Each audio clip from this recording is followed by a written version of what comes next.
यीशु मसीह के मधुर नाम में एक बार फिर से आप सबका स्वागत है।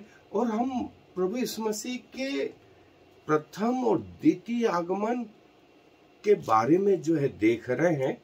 और हमने ये देखा कि प्रभु की ये प्लानिंग आकस्मिक नहीं हुई, सडन नहीं हुई। ये प्लानिंग पृथ्वी के बनने के पहले से थी। जब समय आया तो प्रभु ने वो प्लानिंग अपने सांकेतिक भाषा में, सीक्रेट लैंग्वेज में वो बताई भी।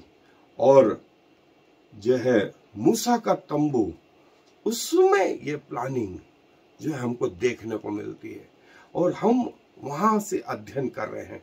और आज मैं आपको एक चीज और महत्वपूर्ण बता रहा हूं कि मूसा के तंबू में 3 हिस्से थे।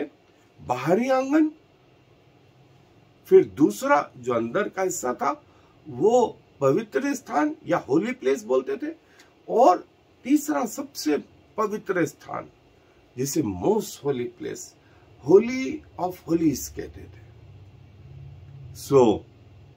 इन तीनों जगह पे जो है ना, लाइट भी अलग अलग थी।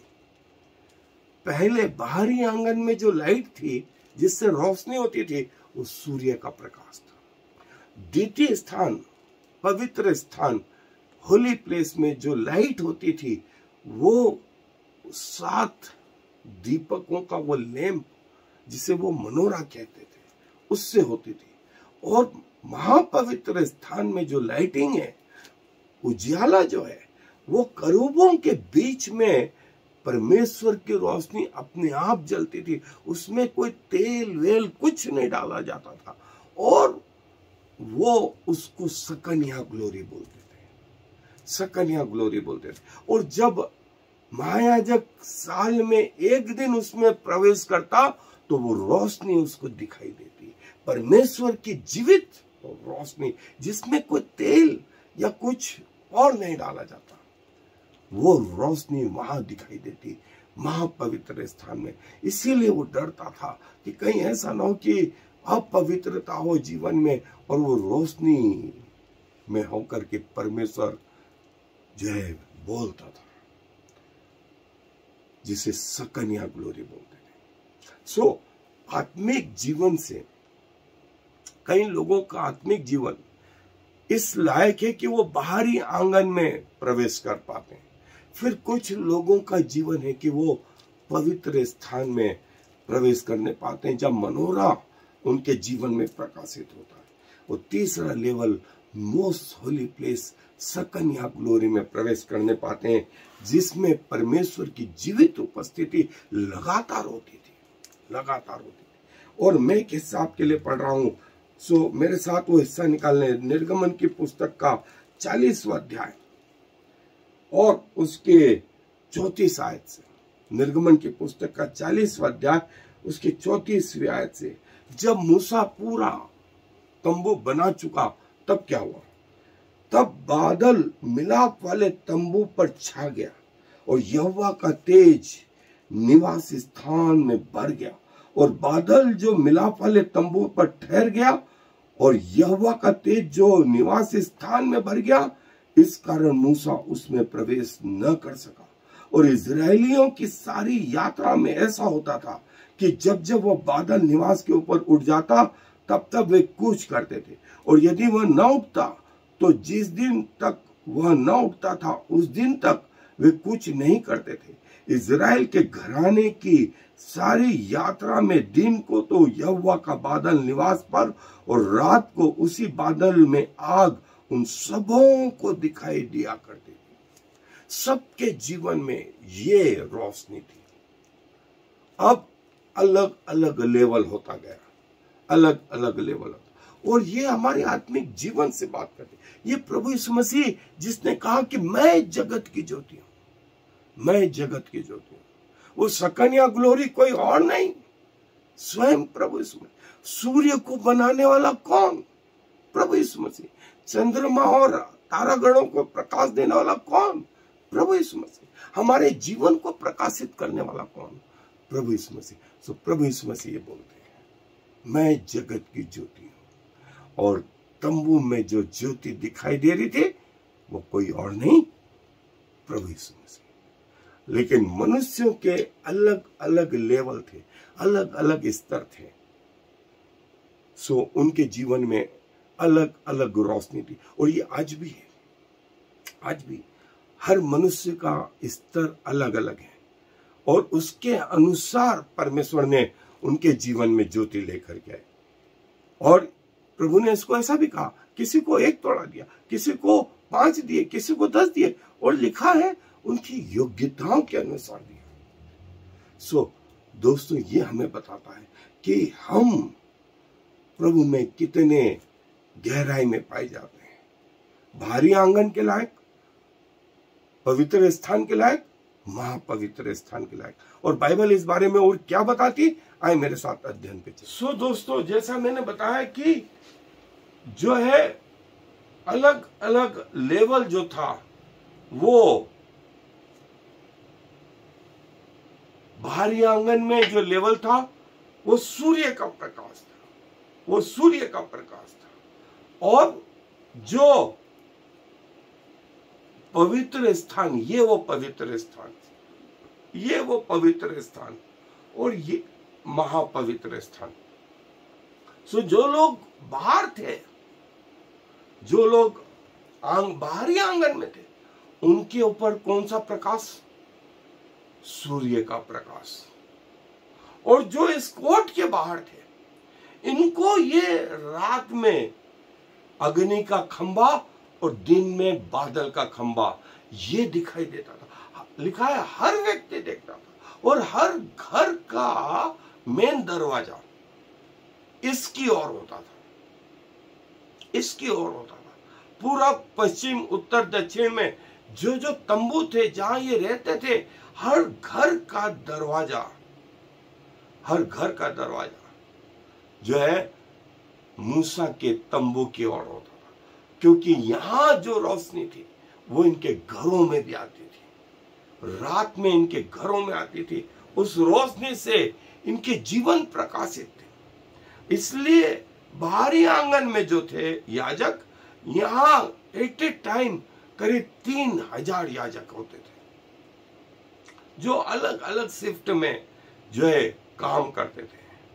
लेकिन यहां पर मेन जो याजकों का समाज था, वो इस फाटक से अंदर का स्थान। लेकिन यहां रोशनी कैसी है? सूर्य की, जो किसको बताती है? एक और सिग्निफिकेंस।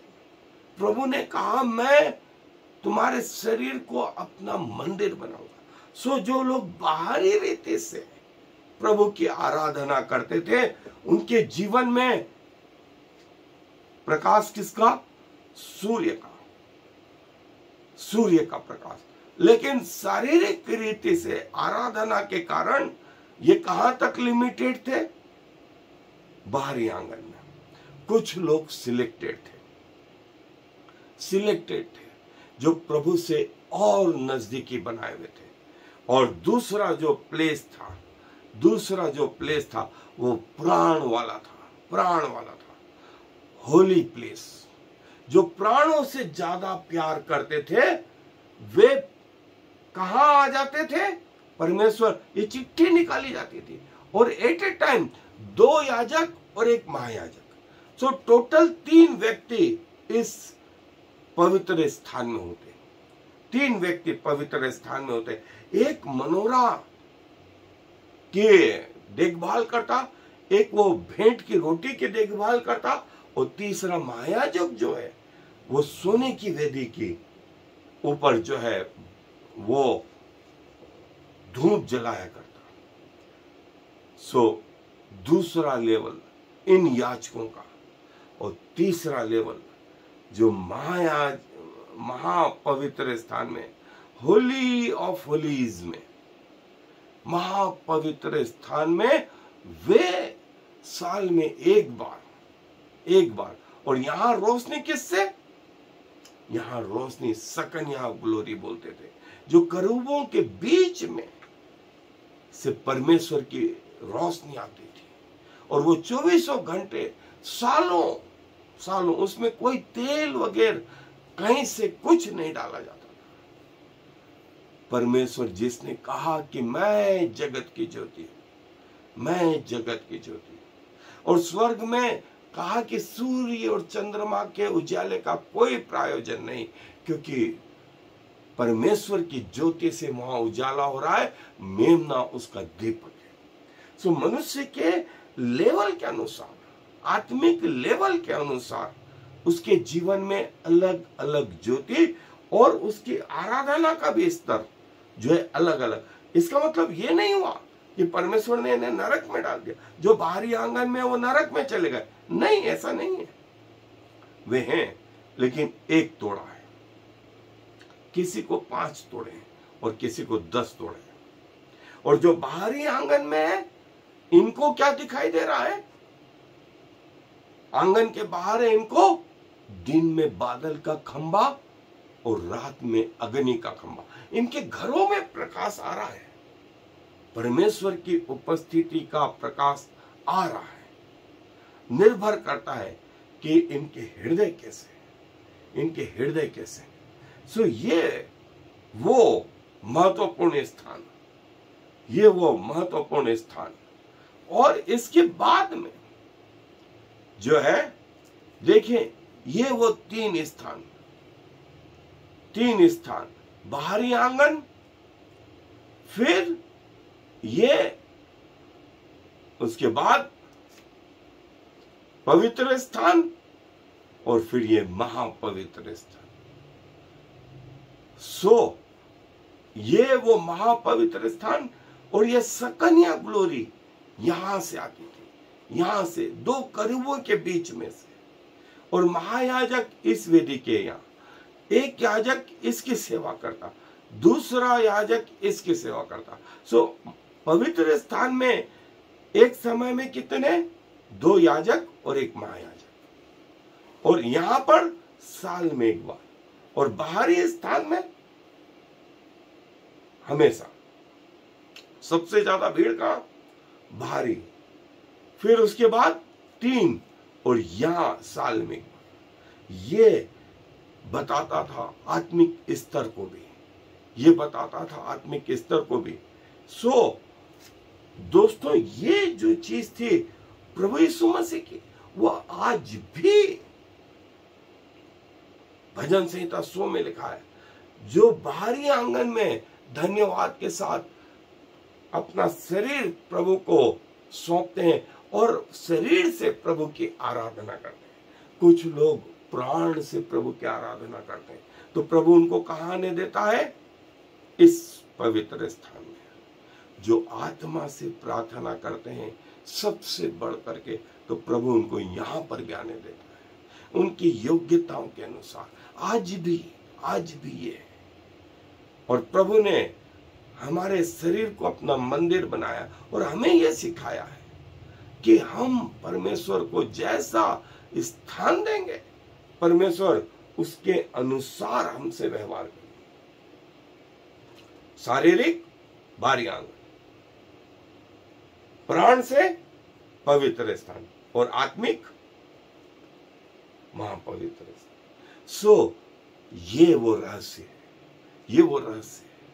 उजियाला मनुष्य के जीवन में ये बताता है, अलग अलग प्रकार का उजियाला, अलग अलग प्रकार का उजियाला उसके आत्मिक लेवल को, आत्मिक जीवन को प्रकट करता है, और प्रभु उसके अनुसार प्रतिफल देता है। प्रभु अपने वचन पर आशीष दे। आए दुआ में अपने सरों को झुकाएं। प्रभु जी, धन्यवाद देते हैं कि हमारे जीवन में जो है प्रकाश आपकी ओर से आया।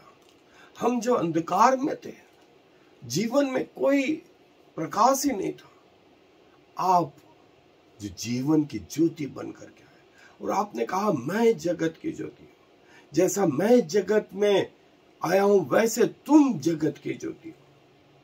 और प्रभु, हम में अपने आप में प्रकाश नहीं, लेकिन जैसे चंद्रमा सूर्य से प्रकाश पाके चमकता है, वैसे ही प्रभु हम भी आपसे प्रकाश पाकर के चमकने वाले हो सके। हमें मालूम है हम में प्रकाश नहीं है, लेकिन आप हमारे जीवन में आए, इसलिए प्रकाशित हुए। और प्रभु अलग अलग प्रकाश आपने लोगों को उनके अनुसार दिया है। शारीरिक लोगों को शारीरिक प्राण से ज्यादा प्यार करने वालों को वैसा मनोरह का प्रकाश, और आत्मा से आपको प्यार करने वालों को वो सकनिया प्रकाश।